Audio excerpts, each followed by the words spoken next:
I need to talk to Bengals fans right now. It's not your fault. It's not your fault. Quarterbacks have come back from ACLs. What are you saying there? What are quarterback? Brady's come back. Deshaun Watson, Carson Wentz. I'm going to stop right there. Titans, Ravens, Sean Payton feeling himself after the Hill experience. Let's go.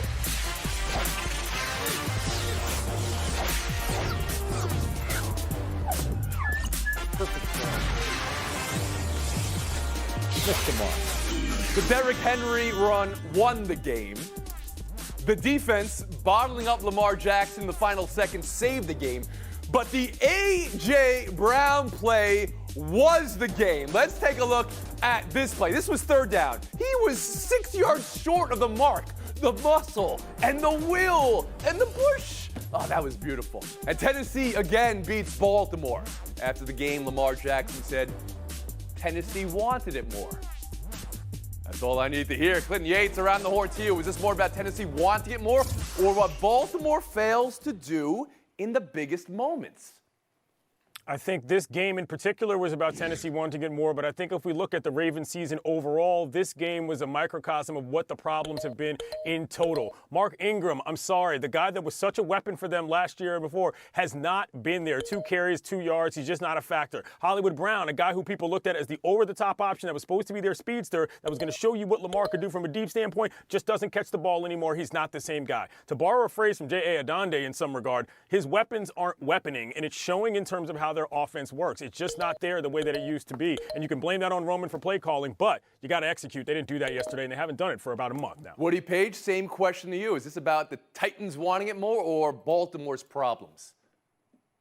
The Ravens, they're at home. John Harbaugh, the last 2 weeks, is using all sorts of excuses. First, it's the weather in New England. Now it's the fact that Tennessee came in there and stood on their logo. And he got into it with Malcolm Butler, and he wouldn't shake hands after the game. What are you worried about? You should be more concerned about your offense, particularly because your defense is still in the top 8 or so, but your offense is down around 20, and that's specifically about Lamar Jackson, who is not playing like he did a year ago. He's gone with a quarterback rating of ESPN's in the 80s down in the mid-60s. That's showing me that he has not been the factor. He was an MVP candidate a year ago. Now he's just... Whoa. He wasn't just an MVP candidate. He was the MVP. So the question then, I gather from Yates, he would say Baltimore's problems are not Lamar-based. They are the complementary factors. Woody, you would say they are Lamar-based. Tim Cowlishaw, can you start there? I would say mostly Lamar-based. I'd say, I may have oversold the Ravens on Friday's program. Okay. Not that matters now. We can move beyond. We won't. We'll just hang out here for a second. Let's try to be positive about the future. Lamar is not – he's not running as much. He's not running as well. The passing game, his last 5 games, he's averaging 200 yards, 6 TDs, 4 interceptions. Very pedestrian stats. That's not all him. They haven't built much around him. They go out and draft receivers in the 5th round and think, we're giving him some weapons here. But the want-to part is really, for a change, all I need. And that A.J. Brown play, he is wrapped up. He goes through that. He's wrapped up. He goes through that. He wanted it. Baltimore's defense was terrible on that play. That extended the game. And then Derrick Henry did the rest. Now Frank Isola. Yeah, I don't know about wanting it more. They didn't get blown out. They lost in overtime. Let's remember, in that playoff game last year, Derrick Henry had 195 yards. Yesterday, 133. That's over 300 yards rushing in 2 games. So they figured out Baltimore last January. And what did they figure out? If you can stop Lamar Jackson from running the ball, make him a passer. What was the knock on him coming out of college? Accuracy. Clinton mentioned the fact that Ingram hasn't done that much this year. So I think for Lamar Jackson, he needs to figure things out because teams are starting to figure him out. Tony, 6-1 last year against winning teams. This year, Lamar Jackson, 1-3. Right. And right now, Ravens, they're on the outside or the tie for that last wild card spot. Clinton, I think everyone is telling you this is Lamar Jackson's fault. I'll tell you this, Lamar Jackson has absolutely thrown too many interceptions. He's got as many now as he did all of last year, and that is fair. But I'm saying, you look around that offense, the production is just not there. You can't discount that when you talk about what the Ravens are doing. Clinton and Frank mentioned Ingram, and they're right, and they've gone to Dobbins. I think they've done that a little late. He, as a rookie, he's a little fresher, but I don't know if he's going to be – I don't know if he can give him what Ingram gave him a year ago. We've been horned. We'll move on. The Taysom Hill experience. Look at this final stat line for Taysom Hill in his first career start. There was also this pass that happened at some point in the middle of the game. But as far as the production, that's still on the screen there, and the game plan, and the W over the Falcons, Hill gave himself a B or B plus grade. Tim, what did you see from Hill and the Saints, and how would you grade it? Okay, that pass was a little off target. It was. But sometimes, those are the best. Yeah. Those are the best passes. That's a true, back shoulder fade. But you got to fade back about 10 yards to go get it. But, here's the Saints. Here's what Breeze does. He throws short passes to Michael Thomas and Sanders and other guys and Kamara. And in this case, and Taysom Hill adds the running element. Now, he gets to start against the Falcons. That's a nice way to start. And they haven't seen him play. I don't know if he's going to complete 75% every week and have these numbers, but I think he deserves a number of chances, and I think he showed why Peyton believes in him. He's a weapon. Oh, so is that a change of opinion for you after seeing him play from Friday? I'm not deducting points here. I'm just trying to gauge your grade for him and whether he impressed you more than you thought. I was one of the few that wasn't pining away for more Jameis Winston, who's had 5 years to show us. Okay, I think Clinton Yates is kind of buying what you're selling there. Isola, how about you? Hey, that's a terrific performance. I mean, the guy had 20 pass attempts coming into this game. He basically is a gimmick type of player. He gets a start. Now, let's face it. Against Atlanta, they don't have a great offense. The Saints have a great defense. But let's give Sean Payton a little bit of credit here. They are now 6-0 the last 2 seasons with their backup quarterback, Teddy Bridgewater, now Taysom Hill. The guy's a smart offensive coach, and Hill was outstanding. But when you run that much, I always get a little bit nervous when quarterbacks run. Clinton Yates. Yeah, but it still didn't strike me as the kind of game plan that I expected when Taysom came in. It was a relatively regular approach, considering what you have from a weapon standpoint. He averaged over 10 yards an attempt. We know Drew Brees has been throwing the ball, as Tim said, short. Taysom's airing it out. I was stunned. By the way, A+ to that cameraman, speaking of grades, for actually tracking back to be able to find the ball when it was flying. That was excellent. But overall, I'm very surprised at how they went about this, and it worked. It wasn't what I expected from the Taysom experience, but it was effective. Well, you're saying you didn't change the game plan. Taysom Hill led the team in rushing. Drew Brees ain't doing that one, Clinton Yates. Go ahead. I understand that. I just expected a much heavier dosage. I expected a much bigger, gimmicky element. Instead, it just seemed like what you're supposed to do with a guy like that, and it worked out. So I have 3 panelists here believing in the Taysom Hill revolution. Is that what's happening here? Woody Page, how about you? A little bit. I'm going to go beyond them. I would give him an A. I'd give him an A+ if it wasn't for that wobbly pass to Emmanuel Sanders in the end zone that looked like a cowboy walking out of a bar at last call. I think that he did the job that was even more effective in a lot of cases than Drew Brees. Under center, he didn't throw an incompletion or an interception all day. On play-action passes, he only had 1 incompletion. He ran for 2 touchdowns. He was in total control. He looked like a guy at 30 that could be 22 years old. I mean, we're talking about pushing Dieter Brock back into the background. He was the last guy to win his first game at that kind of age. I think he deserves to get to start as long as he wants to. Listen to you guys. I'm getting whiplash. Last week it was like, this is going to be out for 4 weeks. This can't happen. Jameis Winston has done yada, yada, yada. And now this week it's, well, Taysom Hill is the... Go ahead, Clinton.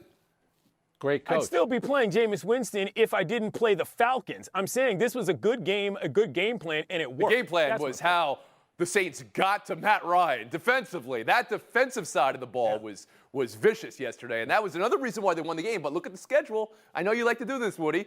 As Drew Brees has another rib fracture come up overnight, they have the next 3 games, and nobody on the schedule can scare you. We're going to move on now. We have to talk Joe Burrow. Just a brutal injury. And a brutal reality now for Cincinnati. I mentioned some quarterbacks, I guess, before who've come back from ACLs. During our tape time, I guess, we found out not just an ACL, but an MCL and some other repair that needs to be done to the knee. Now this more resembles, I don't want to say it too loud, Carson Palmer's injury from years past for this franchise. Woody, for this to happen to Burrow in his rookie year, with the offensive line the Bengals put around him, I believe they're ranked 29th in DVOA. What do you think it does? Well, it sets him back, and we've seen that before. I'll mention Teddy Bridgewater that started his career in the same kind of fashion, and look how it threw him back for years until he's only now back to the way he was as a rookie and in his second year. I think it's going to be a terrible situation because it does. The Bengals haven't been in the playoffs since '91, and they were hoping to actually build this. I'm not putting it on the fans. You didn't either, but I'm putting it on the ownership and Mike Brown. I'm putting it on the general manager. I'm putting it on the coach, Zach Taylor. Zach Taylor shouldn't have put him in that situation so that he is averaging 49.86 exposures a game. That means pressures. That means sacks. He was on target to be sacked more than 50 times this year. That's David Carr territory that he was beginning to enter. Okay. I just think that you should have gotten him out of the lineup. We saw he could play, that he's going to be a Peyton Manning type. But yet wait. So you wanted to have benched him because, well, that's correct. You're right on the number of exposures they've had. You're completely incorrect on how recently they made the playoffs. 15, 14, 13, 12. I mean, they made it almost every year with Marvin Lewis in the middle of the decade, and some of those Carson Palmer years as well. But Kalishaw, hearing ACL, MCL, other repair needed, and knowing how the Bengals approached this season with their offensive line, which was one of the worst in the league going in, what did you think of it? Yeah, I mean, in hindsight, you look and go, exactly what in the world were they doing? It's terrible for the kid. And we think about, we watch Eli Manning or Rivers or even Brady for the last decade and say these quarterbacks don't get hurt anymore. The rules protect them. And we forget how dangerous the pocket is on hits like those when we see that. And then we look at what quarterbacks do when they come back from those injuries. Joe Burrow is a mobile guy. He's not a running quarterback. He makes plays with his feet. He did it at LSU. He's done it this year. What is he going to do now moving forward, coming back a year from now? It's just, you hate to see it because he was having, in bad circumstances, a nice rookie year. Right, Gasola? 1991 is when they last won a playoff game. So I don't want to hear Cowboy Jet fans complaining. 1991 is a long, long time ago. It's all about the trenches, and we'll see that tonight when Tampa plays the Rams, and you're trying to block Aaron Donald. The Bengals have to get better on the offensive line. Joe Burrow's young enough, he's competitive enough. You like to believe he can come back from something like this. But let's face it, no one's really going to know for sure. You wish him the best of luck, but that's a big. But Frank, would you agree with Woody? Maybe not to bench him this year. I don't know where that came from, Woody. But that the team and franchise maybe didn't fail him, but put him in a position where he was in harm's way? Well, no, I think it's fair that you need to put a better offensive line around him, maybe with a few games left in the season, but he's a rookie quarterback. It's about development. You need him out there playing. It's unfortunate, but this is what happens in the NFL.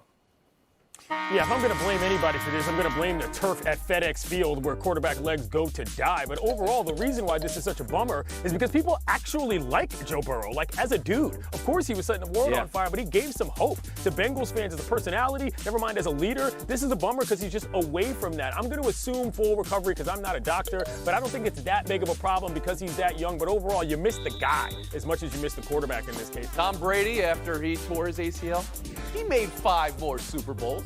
So there is hope. You have to believe there's hope. We're taking a break here as we go.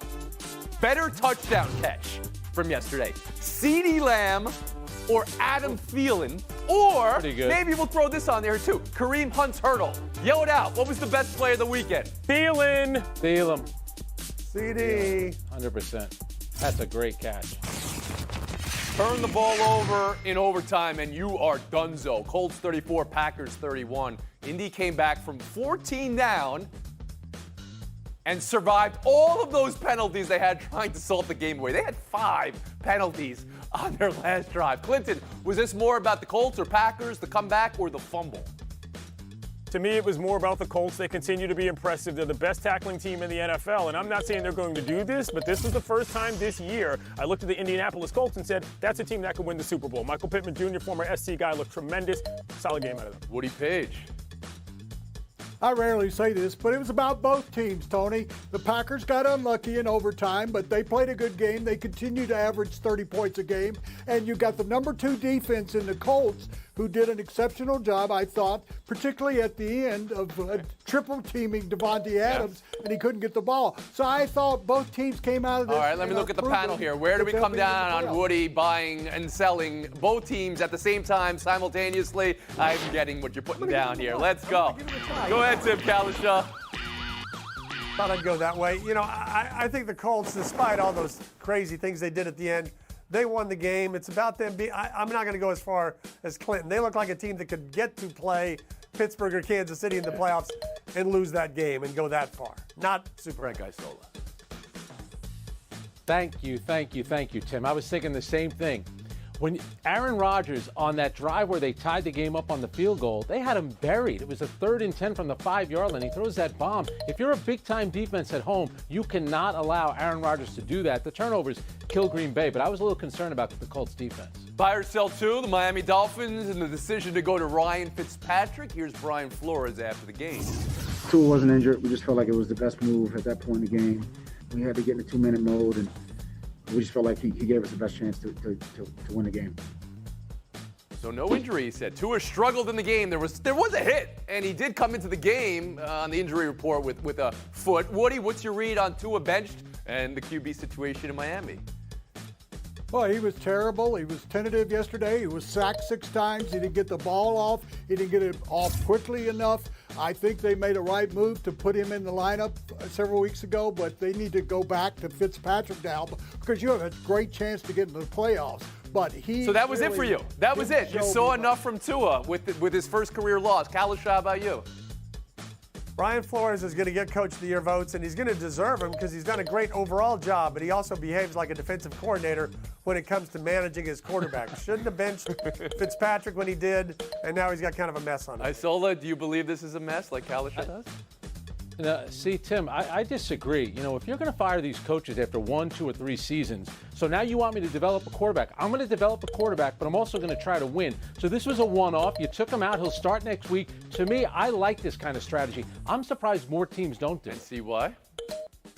I don't mind it, but the logic doesn't add up to me. If he was hurt and not performing, then why is he so definitively your guy this week, depending on what you're going to do? I mean, Fitzpatrick is completely serviceable as a quarterback. I can understand how this is a tough decision, but to act as if it's ridiculous that you might start Fitzpatrick doesn't make sense to me at all. Buy or sell 3, the NFC East. It had a winning record for the first week all season. 2 wins and a bye. That's the standings right now. Carson Wentz, turnovers number 17 and 18, and Philly's loss to Cleveland. And that safety, too. Here's Doug Peterson. If you get to that spot, whether you don't start him or you bench, I think you're sending a wrong message to your football team that the season's over, and that's a bad message. Tim, would benching Wentz for Jalen Hurts, who you just drafted in the first round, be the wrong message? Look, I have completely walked back any praise I've given Wentz over the last 2 years. I apologize. Thank you for reminding us that as well. Having said that, I am not going to bench him to go play Jalen Hurts, who didn't have a preseason, so we've barely seen him on the field. They're still, I hate to say it, in first place by half a game. You got to keep riding this and hope Wentz at least comes up a little bit better. Isola, do you keep riding this? Yeah. Whatever this is? I'm going to do it, and I'm going to cross my fingers. Carson Wentz, he's so reckless and careless out there. What happened to this guy over the past 3 years? He's become one of the worst quarterbacks in the league. That leash is getting shorter and shorter. Lynn Yates? I'm just going to remind everybody that I have not played quarterback in the NFL, so my opinion may or may not matter to one Doug. Thank you for pointing that out. The eyeball test is Unlike right Kalish. there. Look at the guy play. You've got another dude. If he hasn't played, that's your fault. This is absolutely time to make a change. Watch your football team. And Woody Page. Clinton, I'm not a hen, but I know a bad egg when I see one, and that's what I'm seeing in Carson Wentz. He's got 14 interceptions. That's the worst in the league. He's never had more than 7 interceptions in a season. He's digressing. Get him out of there. Let's see what Hurts can do. He can't lose any more than Wentz is. They're not going to win a game the rest of the season. I guarantee you that. He's digressing. And he's regressing. Woody Page, Tim Kalishaw, receding to the background. Clinton Yates, Frank Isola, 34 for both. Wipe it clean, though, in showdown in 4 minutes. Raiders with that nifty touchdown after the 2-minute warning to inch closer to sweeping Kansas City. And then what? Everybody in the world knew it. Too much time for Mahomes. 75 yards in 75 seconds. Possible Travis Kelce was open on the touchdown. Clinton, takeaway from Kansas City, 35, Vegas, 31. You mentioned it. You can start building his bust right now. Travis Kelce is the best tight end in the league. He's the security blanket for Mahomes, and he did it again last night. The guy is incredible. He's having a historic season. Ken Stabler, Joe Montana, Tom Brady, great at running the 2-minute offense. No one does it like this guy. He ran circles around the Las Vegas Raiders late in the game. Oh, Frank Isola. Yes, I knew somebody was going to walk into it, and it just happened to be you. 30 seconds of FaceTime, Clinton Yates. Some of us remember the virtues of one Iron Mike Tyson from many years ago, but he's supposed to be fighting Roy Jones Jr. in a couple days, and I don't know if that's going to happen, but I do know this. He showed up on Good Morning America recently and ripped his shirt off to expose his holiday meats to everyone, and it was glorious. Mike, you are in shape. I'm so ready for this fight. I don't even like boxing that much, but I'm here to see that. He has got his life back on track, and this is going to be fun. Really excited about it. Tony Reali does that every day. He's got his shirt off. All right, we had no time for today, but NBA free agency, neither free nor agency. And the Lakers getting the 6th man and the runner-up to the 6th man, the 7th man of the year, and then throwing on a Gasol. I mean, do we even need to play this season right now? Again. That's going to do it, folks. And they still have LeBron. We're on a 23.5-hour break. Take your turkeys out of the freezer.